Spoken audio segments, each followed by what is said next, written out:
Assalamualaikum warahmatullahi wabarakatuh. Bismillahirrahmanirrahim. Alhamdulillahi rabbil alamin. Assalatu wassalamu ala asyrafil anbiya'i wal mursalin Sayyidina wa maulana Muhammad wa ala alihi wa sahbihi wa barik wa sallim ajma'in. Subhanallahi walhamdulillah wa la ilaha illallah wallahu akbar. Adada kulli harfin kutiba wa yuktabu abadal abidin wa dahar dahirin. Subhanaka la ilma lana illa ma 'allamtana innaka antal alimul hakim. Wa tub 'alaina innaka antat tawwabur rahim. Rabbi shrah li sadri wa yassir li amri wahlul 'uqdatam min lisani yafqahu qawli wa saddid lisani wa hdi qalbi bihaqqi sayyidina Muhammadin sallallahu alaihi wasallam. Allahumma iftah 'alaina futuhal 'arifin wa nawwir basairana bi anwari 'arfani wal yaqin waj'al a'malana khalisatan liwajhikal karim wa la hawla wa la quwwata illa billahil 'aliyyil 'azim. Qala mu'allif rahimahullahu ta'ala wa nafa'ana bihi wa bi 'ulumihi fid dharain amin. Hadirin yang dirahmati Allah Subhanahu wa taala, bersyukur kita kepada Allah Subhanahu wa taala yang selalu mengucapkan alhamdulillahirabbil alamin, karena dengan kudrah dan iradah Allah Subhanahu wa taala kembali kita dikumpulkan di dalam ruangan yang mulia ini dan di dalam majelis yang mulia ini serta di hari yang mulia ini. Dan mudah-mudahan kita semua yang berhadir di sini ataupun keluarga kita yang di rumah mendapatkan keberkahan dan keridhaan dari Allah Subhanahu wa taala. Amin ya rabbal alamin. Salawat serta salam selalu tercurah ke haribaan junjungan kita Nabi besar Muhammad sallallahu alaihi wasallam, berikut keluarga, sahabat dan pengikut beliau ila yaumil qiyamah. Allah Subhanahu wa taala berfirman di dalam Quran surah Al-Baqarah ayat 101. A'udzu billahi minasyaitonir rajim. Bismillahirrahmanirrahim. Walamma ja'ahum rasulun min 'indillah musaddiqan lima ma'ahum nabadha fariqun minal ladzina utul kitaballahi wara'a zuhurihim ka'annahum la ya'lamun. Dan manakala telah datang kepada mereka utusan dari Allah Subhanahu wa taala. Jadi walamma ja'ahum rasulun min 'indillah, dan manakala telah datang kepada mereka oleh seorang rasul dari sisi Allah Subhanahu wa taala. Padahal sebenarnya walaupun kada dicantumkan min 'indillah, dari sisi Allah pun sudah dipahami bahwasanya seorang rasul itu memang berasal dari sisi Allah, dari Allah. Artinya Allah yang memerintahkan, Allah yang mengutus. Musaddiqun lima ma'ahum, yang mana rasul yang diutus Allah itu membenarkan dengan apa yang ada pada mereka, yaitu Nabi Muhammad membenarkan, tidak mempertentangi apa yang ada di dalam Taurat. Jadi apa yang di dalam Taurat itu pun disampaikan melalui Al-Quran. Tetapi ketika mereka menemui Rasulullah sallallahu alaihi wasallam, nabadha fariqum minal ladzina utul kitab, mereka melemparkan oleh sebahagian mereka. Siapa yang dimaksud mereka sini? Minal ladzina utul kitab, orang-orang yang diberikan kitab, artinya para rahib, para petinggi-petinggi agama, para tokoh-tokoh agama orang-orang Yahudi tidak mau menerima kebenaran daripada Nabi Muhammad sallallahu alaihi wasallam. Dilemparkan kitab tersebut. Kitab siapa yang dilemparkan? Kitab Allah. Konteksnya di sini adalah Al-Quran. Kemana mereka melemparkan? Wara'a zuhurihim, ke belakang mereka. Ada yang mengatakan ini secara nampak bahwasanya Al-Quran itu dilemparkan, Al-Qurannya yang dibuang ke belakang. Ada yang mengatakan seperti itu. Ada juga yang mengatakan nabadha fariqum minhum minal ladzina utul kitaballahi wara'a zuhurihim, itu ada yang mengatakan hanya kias. Mereka melemparkan semua ayat, semua isi kandungan Al-Qur'an itu ke belakang mereka, artinya tidak menghiraukan sama sekali. Ka'annahum la ya'lamun, seakan-akan mereka tidak mengetahui bahwa itu adalah Al-Qur'an. Kalau dibuat dengan kalimat seakan-akan berarti tahu aja, cuma kisah kada tahu. Nah, mandangar cuma kisah kada mandangar. Nah. Cair nih kawan, bis cair. Paksa ke warung dulu, kisah kada mendengar ada apa aja. Kuliner traktir. Nah, jadi seakan-akan mereka kada mengetahui bahwasanya itu adalah dari sisi Allah.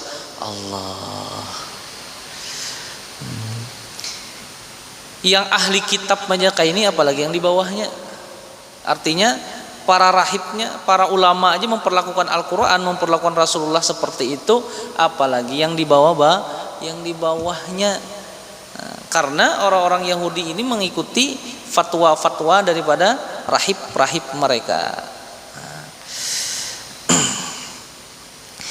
Akhirnya ketika Al-Qur'an itu tidak dipakai oleh mereka, maknanya, kandungannya, semua pedoman yang ada di dalam Al-Qur'an tidak dihiraukan, maka yang terjadi adalah, nah, di dalam ayat selanjutnya ini, ayatnya cukup panjang, mungkin bisa 3 kali pertemuan hanya kita habis membahasnya.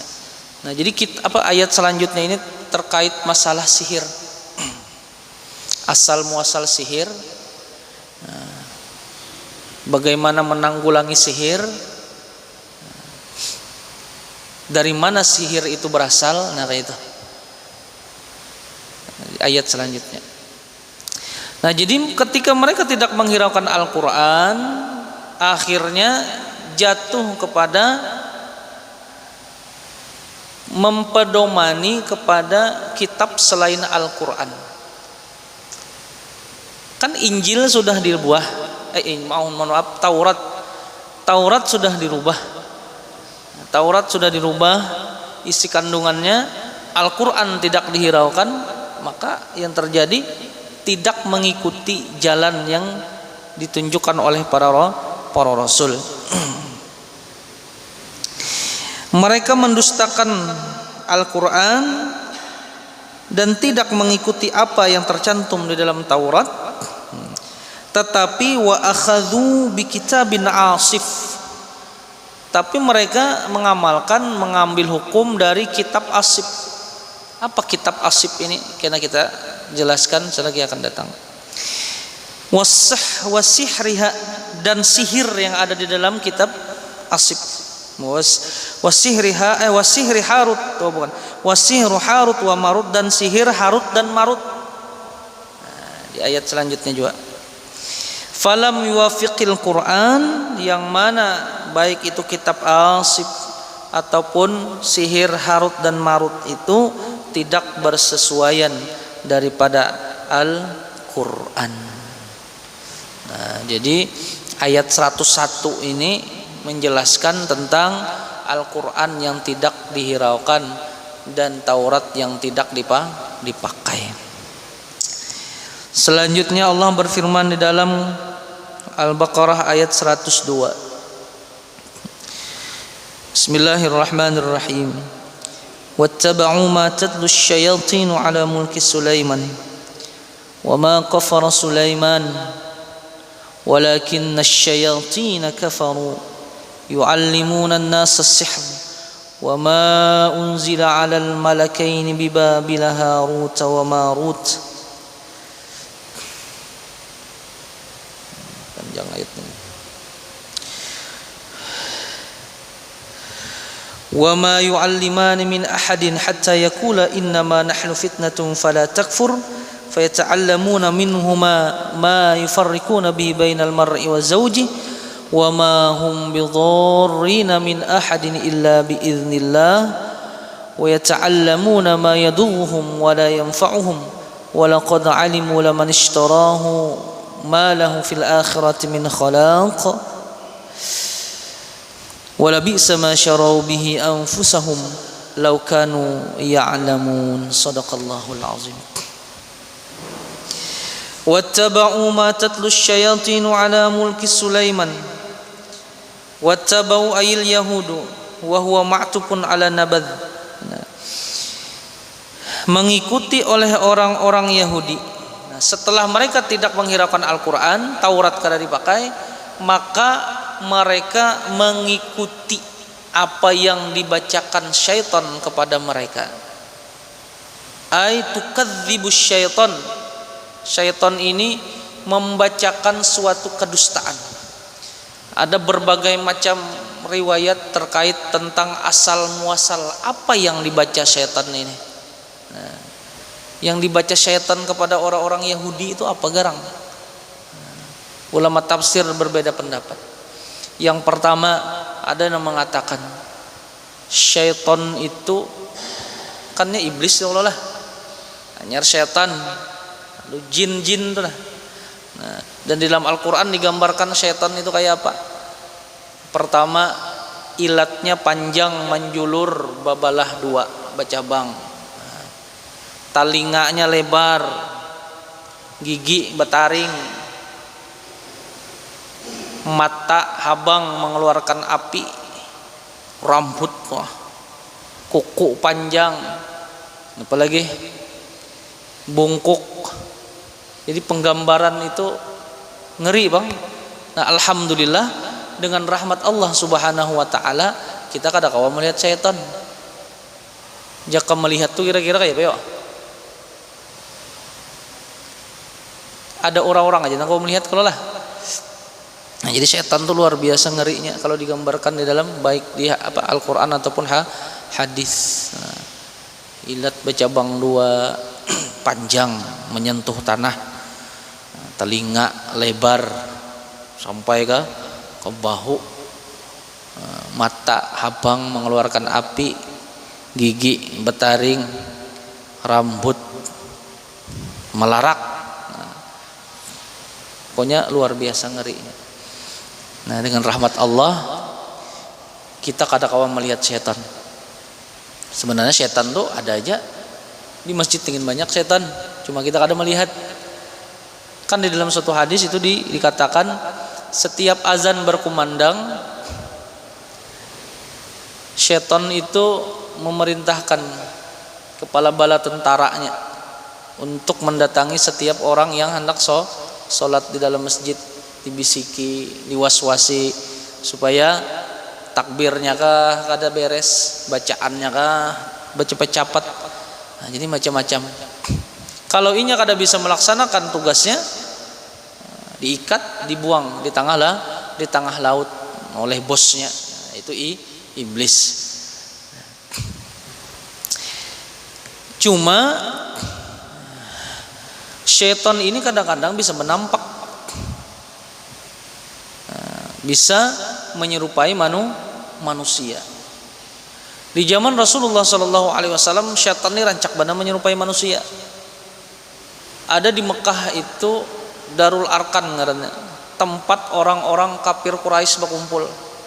Hampir setiap hari buah-buahan kepala ahoy, buah pimpinan kafir Quraisy ini anak tiap hari berkumpul di Darul Arkan. Untuk apa? Untuk mengatur siasat bagaimana cara menyudahi dakwah Nabi Muhammad sallallahu alaihi wasallam. Nah, di tengah-tengah itu majelis itu setan sering benar muncul, menyerupai, ada nang jadi orang tua, ada nang jadi anak muda, macam-macam.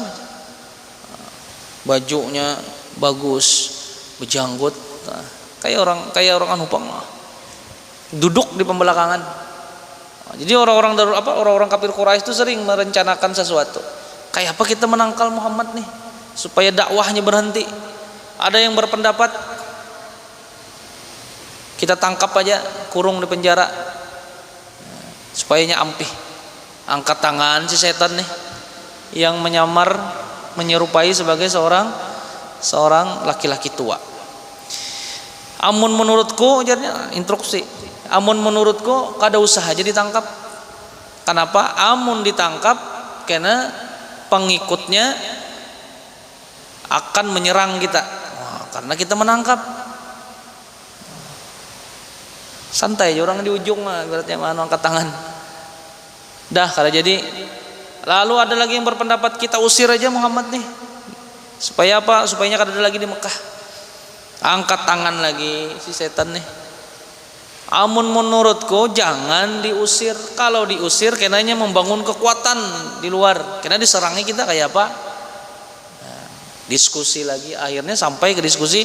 Amun apa? Angkat tangan lagi si setan ini. Amun menurutku kita bunuh aja sudah Muhammad nih. Supaya kada lagi apa? Ada dakwahnya. Nah, makanya terjadilah usaha bilang setiap hari setiap saat untuk membunuh Rasulullah Sallallahu Alaihi Wasallam. Ini dari siapa? Ide daripada syaitan yang menyerupai manusia itu. Di zaman Nabi Sulaiman, syaitan ini kada berdaya. Kenapa? Karena Nabi Sulaiman menguasai jin dan manusia. Jadinya kada kau berbuat apa-apa di zaman Nabi Sulaiman. Nah, bahkan di dalam ayat yang lain itu Nabi Sulaiman pernah berkata, la yanbaghi li ahadin min ba'di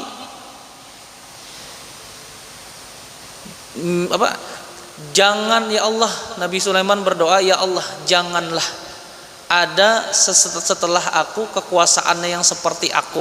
Nah, artinya Nabi Sulaiman berdoa supaya pada zaman beliau setan itu kawa diatur. Nah, bahkan pada zaman Rasulullah pun setan itu bebas. Nah, bebas. Rasulullah itu sering sholat tahajud, setan itu berapa kali datang? Yana datang. Nah, hendak mengangkat takbir Rasulullah datang setan nih. Paculakan sidin surban, ikat sidin di tihang, anyarnya ampi. Ini enggak ada kayak itu. Nah, cuma di zaman sekarang setan itu macam-macam bentuknya, ya kalau lah, macam-macam bentuknya. Kada setan secara harfiah kada, tetapi kadang-kadang secara kias. Nah, jadi setan itu yang riwayat pertama mengatakan saking hebatnya syaitan itu dia bisa sekahandaknya turun naik langit untuk mencuri wahyu dari Allah Subhanahu wa taala. Nah, jadi naiknya kena ke langit. Catatnya tentang apa? Tentang takdir, tentang umur, tentang hujan rezeki semuanya tahu. Pokoknya tentang rahasia ketuhanannya tahu. Nah, dicatatinya. Lalu setiap dua lembar disisipinya perkataannya, perkataan setannya. Jadi setiap 2 lembar disisipinya. Lantaran dia tidak bisa menggunakan catatan ini pada waktu zaman Nabi Sulaiman, akhirnya disimpannya catatan itu di bawah singgasana Nabi Sulaiman. Tetapi dengan izin Allah Subhanahu wa taala, ketika catatan itu disimpan selama Nabi Sulaiman masih hidup, catatan itu kada kau diambil. Kenapa? Kalau setan itu baparak, ini akan hangus terbakar. Nah, kada kawa. Lalu setelah Nabi Sulaiman wafat, diambilnya catatan itu nang diajarkannya lawan manusia. Nah, jadinya inilah yang dipakai Sulaiman untuk memperdaya manusia. Inilah yang dipakai Sulaiman untuk menguasai jin dan seluruh makhluk. Nah, inilah yang dipakai Nabi Sulaiman untuk supaya kekuasaannya itu besar. Dipitnahnya Nabi Sulaiman. Nah, lalu dengan diturunkannya Rasulullah dengan ayat ini menolak bahwasanya sihir itu dari Allah. Sihir itu hanya semata-mata dari syaitan. Sampai wah ini sihir tuh ada macam-macam bentuknya. Ada berbentuk santet ya kalau lah. Bahkan dalam suatu hadis yang sahih Rasulullah itu pernah disantet. pernah diperamaya orang. Garing Rasulullah.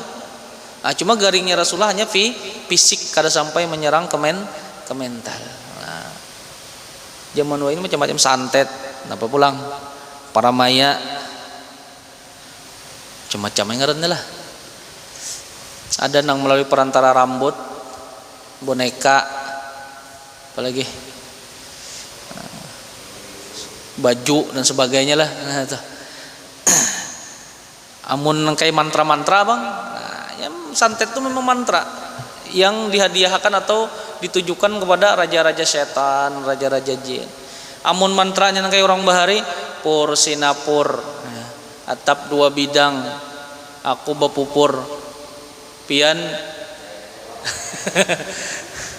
kemirawaan.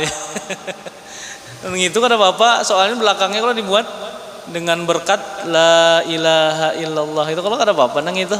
Nah, nang ini nang masalah itu apabila dibuat dengan mantra-mantra yang berisi apa yang ditujukan kepada jin ataupun setan. Itu kada boleh. Nah, itu pendapat yang pertama. Ada lagi pendapat yang kedua mengatakan sihir ini berasal dari seorang juru tulis Nabi Sulaiman, namanya Asif. Jadi Asif ini juru tulis Nabi Sulaiman. Keistimewaan si Asif ini, dia mengetahui Ismul A'zam, nama yang agung. Kada tahu itu apa Ismul A'zam itu, kada dicantumkan dalam riwayat. Artinya orang ini hebat lah. Jadi setiap perkataan Nabi Sulaiman ditulisnya, lalu di andaknya di bawah singgasana Nabi Sulaiman. Ketika Nabi Sulaiman meninggal, diambil oleh syaitan catatan yang itu tadi. Jadi banyaklah riwayat.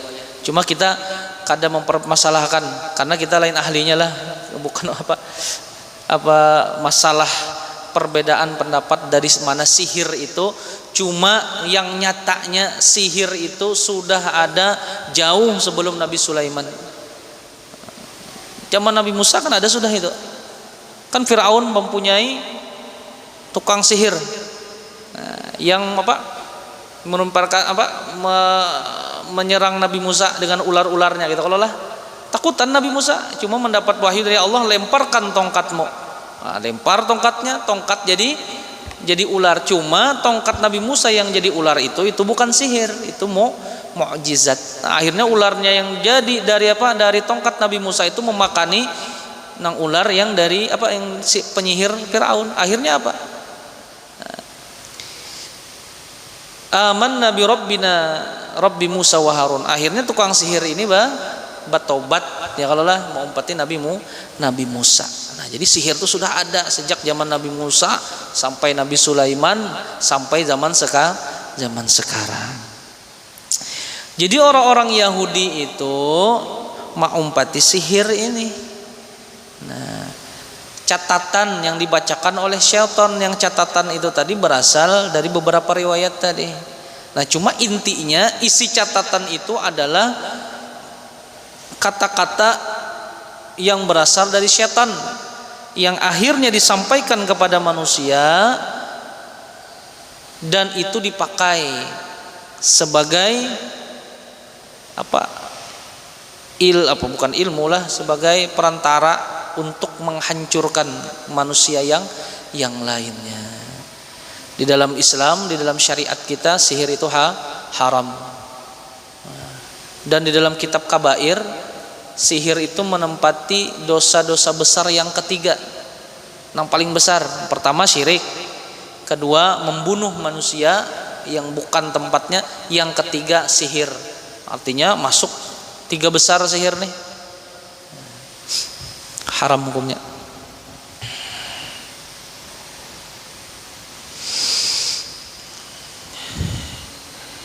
Falamma mata istakhrajuhu wa qalu linnasi innama mulkukum Sulaiman bihadza fata'allamuhu wa aqbalu ala ta'allumihi wa rafadu kitab anbiya'ihim.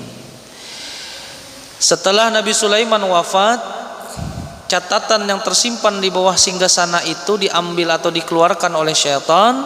Lalu syaitan berkata kepada manusia bahwasanya raja kalian Sulaiman mencapai kemuliaannya dengan catatan ini. Artinya Nabi Sulaiman bersihir. Wa aqbalu, maka terimalah ala ta'allumihi, maka menerima mereka untuk mempelajari daripada sihir itu. Wa rafadu kutuba anbiyaihim, dan mereka berpaling daripada kitab-kitab nabi-nabi mereka. Wa fasyatil mulamatu ala Sulaiman, dan tersiarlah celaan atas Nabi Sulaiman alaihi salam. Nah, dari sejak beliau meninggal sampai diutusnya Nabi Muhammad sallallahu alaihi wasallam, ini tersiar fitnah bahwasanya Nabi Sulaiman itu menyebarkan sihir. Nah, jadi orang Yahudi itu sampai wahini mengatakan Nabi Sulaiman itu bersihir.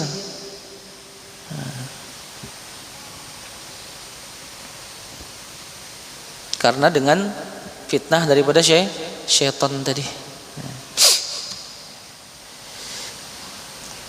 Rasulullah Shallallahu Alaihi Wasallam ketika beliau di Parimaya disantet orang, disihir orang, itu kan sakit nih. Sampai akhirnya hadir dua malaikat utusan Allah yang mengatakan bahwasanya beliau ini kena sihir. Nah, akhirnya didatangilah nang tukang sihir itu. Nah, lalunya mengaku sekalinya sihir itu berbentuk buhul lah bahasa kita. Jadi rambut Rasulullah itu dibuat dalam situ, diikat dengan 11 ikatan, dimasukkan ke dalam sumur. Nah, ketika buhul itu diambil, nah itu kadakawa dibuka. Nah, kadakawa dibuka. Setelah itu kadakawa dibuka, lalu turunlah 2 ayat yang sering kita baca dan insya Allah hafal semuaan. Apa ayatnya? Surahnya surah Al-Falaq dengan surah An-Nas. Nah, turun lalu dibacakan oleh Rasulullah. Sekali dibacakan 2 surah nih, pacul sebuting ikatan. Sekali dibacakan pacul, sampai 11 kali dibacakan pacul ikatan itu. Akhirnya Rasulullah sembuh. Makanya di dalam riwayat Rasulullah itu setiap malam kalau hendak guring, beliau selalu membaca Al-Ikhlas, Qul huwallahu ahad, Al-Falaq, Qul a'udzu birabbil falaq, hanya Qul a'udzu birabbin nas dibaca. Tiupakan sidin di tangan, sapuakan sidin dari ujung kepala sampai ujung batis. Dan ini juga yang dilakukan sidin kepada Hasan dan Husain. Bacakan sidin, tiupakan sidin, sapuakan sidin ke awak Hasan dan Husain. Nah, itu salah satu kiat untuk menangkal sihir. Karena kita ini hidup berdampingan, bersosialisasi. Kadang-kadang ya ngarannya manusia ada nang besi penyakit hati, melihat orang di sebelah nyaman sakit hati. Kalau sekadar iri kada apa-apa. Nang masalah ini kalau dengki kayak apa supaya orang itu hancur. Akhirnya diusahailah datangi tukang sihir, disihir di Paramaya segala macam. Nah, itu kadang menutup kemungkinan karena kita hidup di dunia. Kayak apa caranya? Ingat-ingat aja kita. Berzikir kah? Apa yang diperintahkan oleh Rasulullah, kalau anak guring baca ayat kursi kita baca. Yang kayak tadi juga kalau anak guring baca 3 surah itu. Ada yang mengatakan riwayat 2 surah mu'adzatain, qul a'udzu birabbil falaq, qul a'udzu birabbin nas. Nah, cuma mun anu tuh baca aja Fatihah 4 jangan lah. Al-Fatihah, qul huwallahu ahad, qul a'udzu birabbil falaq, qul a'udzu birabbin nas, tiupakan di tangan, sapuakan di seluruh tubuh. Dengan harapan mudah-mudahan Allah melindungi kita dari sihir. Sihir ini bahaya luar biasa. Kenapa? Hanya menghancurkan orang. Ada nang orang karena sihir, karena Paramaya seumuran, kadang mau nyaman awak segala macam. Nah, itu bisa. Nah, dan salah satunya lagi adalah ruqyah. Nah, cuma ruqyah syar'iyah lah. ruqyah yang dianjurkan dalam agama, jangan ruqyah yang dengan perantara misalkan mohon maaf, tahu aja pengkira kita lah nang kebiasaan kita nang dia nih. Artinya yang tidak mengatasnamakan Allah, itu aja nah. Entah itu dengan perantara jin kah? Itu memang sihir itu perantara jin lah. Kalau ruqyah ada Bapak. Kan Nabi itu rancak juga mau ruqyah Hasan dan Husain. Nah, apa ruqyah Zidin? Enggak ada catat. U'idzukuma bikalimatillahi tammah min kulli syaitanin wa hammah wa min kulli ainin lammah. Nah, itu ruqyahnya Rasulullah kepada Hasan dan Husain untuk menghindari sihir.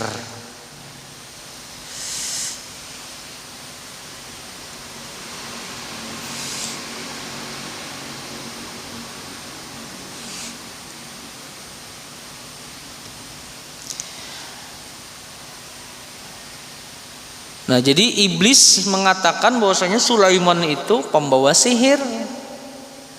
Nah, dan itu yang diyakini oleh orang-orang ya Yahudi sampai wayah ini, dan mereka memakai sihir itu. Nah, orang Islam ada yang memakai banyak. Salah satu ujar Rasulullah, ada 3 la yadkhulunal jannah, yang tidak akan masuk ke dalam surga. Yang pertama, mudminu khamrin, orang yang kadangkala lepas dari minuman keras, baik yang berbentuk cair, padat, bubuk dan sebagainya. Yang kedua, qatimur rahim, orang yang memutus tali silaturahim, baik dengan tetangga atau lebih-lebih lagi lawan keluarga. Memutus sama sekali. Kadang-kadang ada yang gara-gara duit 5.000 aja bakalayan. Hari ini kita kada lagi bedang sanak, gara-gara duit 5.000. Banyak itu pian terjadi. Ini kada orang lain Bang juga. Nah, ibaratnya banyak itu terjadi di kala di masyarakat kita. Nah, gara-gara hal yang sepele kadang-kadang memutus tadi silaturahim. Nah, dan yang ketiga yang kada masuk surga, musdikul bisihri, orang yang membenarkan dengan sihir. Membenarkan nih, apalagi nang pelakunya. Nang membenarkan aja kan sudah kada benar, apalagi yang melakukan praktek sihir itu. Makanya kalau lah hajar ulama, kalau orang ada menyihir atau mempraktikkan sihir itu kada diterima ibadah 40 hari. Kenapa? Karena itu jelas-jelas mensekutukan Allah. Dan ada lagi ulama yang keras. Orang-orang kata ulama mengatakan bahwanya sihir itu haram aja, padahal bukan sebatas haram. Kadang-kadang sihir itu bisa mengeluarkan seseorang dari keimanan, bisa mengeluarkan dari keislaman. Kenapa? Karena perantaranya sudah jelas lain Allah. Nah, jadi mudah-mudahan kita terhindar baik dari praktek sihir ataupun dari sihir itu sendiri. Mudah-mudahan kita dilindungi oleh Allah Subhanahu wa taala. Kadang-kadang persaingan bisnis ya kalau lah persaingan bisnis kada sehat, akhirnya main belakang. Ya, wajib juga kita ingat. Nah, menurang jar orang bahar itu bermandi kah? Mandi bahalat ya Allah lah. Cuma mandinya bahalat itu ya dengan kalimat-kalimat yang dianjurkan dalam agama. Amunnya dengan yang perantara demi datu aja, demi datu ini aja. Yang itu bahaya juga kena. Nah, jadi itu sekilas tentang sihir. Nah, ini masih panjang lagi ayatnya. Yang penting pertemuan yang akan datang ya kita bahas lagi. Nah, jadi fitnah kepada Nabi Sulaiman itu dibantahkan dengan diutusnya Rasulullah Shallallahu Alaihi Wasallam dan dengan diturunkannya ayat ini, surah Al-Baqarah ayat 102, bahwasanya sihir itu bukan dari Nabi Sulaiman, tetapi sihir itu adalah dari syaitan. Nah, selagi akan datang akan kita bahas atau bacakan riwayat mengapa Nabi Sulaiman bisa mendapatkan kedudukan tinggi baik di kalangan manusia ataupun jin. Nah, jadi nanti diriwayatkan bahwasanya Nabi Sulaiman itu berisi satu cincin. Nah, cincin ini sini berasal dari surga yang diberikan oleh Allah Subhanahu wa taala. Nah, dengan cincin itu, bahasa kita cincin apa ya, wah ini model menaikkan pamor kah? Nah, dan cincin itu pernah dicuntan setan. Nah, ini bangang mana setan nih? Cincin Nabi Sulaiman dicuntan. Cuntannya cincin itu. Nah, di manakah cincin itu sekarang? Wallahu alam, ora tahu juga kita. Nah, jadi dengan cincin itu Nabi Sulaiman menguasai apa? Tentu binatang jin, kada kau berkutik di hadapan Nabi Sulaiman. Allah menguji Nabi Sulaiman, dihilangkan cincin itu selama 40 hari. Tanpa memakai cincin itu Nabi Sulaiman menjadi orang biasa. Nah, sempat menjadi berjual iwak. Nah, Pak Iwakan jadi sempat jadi Pak Iwakan juga 40 hari ampih mana jadi raja, jadi Pak Iwakan jadi. Ini ada kena insyaallah selagi akan datang. Mudah-mudahan Allah selalu memberikan kita keafiatan, kesehatan, dan mudah-mudahan Allah kabulkan hajat kita, baik hajat dunia dan akhirah, dan mudah-mudahan kita dimatikan dalam keadaan husnul khatimah dan mendapatkan syafaat dari Rasulullah sallallahu alaihi wasallam. Amin ya rabbal alamin. Al-Fatihah. A'udzu billahi minasyaitonir rajim. Bismillahirrahmanirrahim. Alhamdulillahirabbil alamin. Ar-Rahmanir Rahim. Maliki yaumiddin. Iyyaka na'budu wa iyyaka nasta'in. Shiratal mustaqim. Shiratal ladzina an'amta 'alaihim ghairil maghdubi 'alaihim waladdallin. Amin ya Allah. Bismillahirrahmanirrahim. Alhamdulillahirabbil alamin. Wassalatu wassalamu ala asyrafil anbiya'i wal mursalin. Sayyidina wa maulana Muhammad wa ala alihi wa sahbihi wa barik wasallim ajma'in. Allahumma aghnina bil 'ilmi wa zayyinna bil 'ilmi wa akrimna bit taqwa wa jamilna bil 'afiyah. Allahumma inna nas'aluka 'ilman nabiyyin hifzal mursalin wa ilhamal malaikatil muqarrabin. Allahumma inna na'udzubika min 'ilmin la yanfa'u wa qalbin la yakhsha wa 'amalin la yanfa'u wa du'a'in la yustajabu lahu bi rahmatika ya arhamar rahimin. Rabbana atina fid dunya hasanah wa fil akhirati hasanah wa qina adzaban nar. Sallallahu alaihi sayyidina Muhammad wa ala alihi wa sahbihi wasallam. Subhana rabbika rabbil izzati amma yasifun. Salamun 'alal mursalin walhamdulillahi rabbil alamin. Taqabbalallahu minkum. Taqabbal ya karim.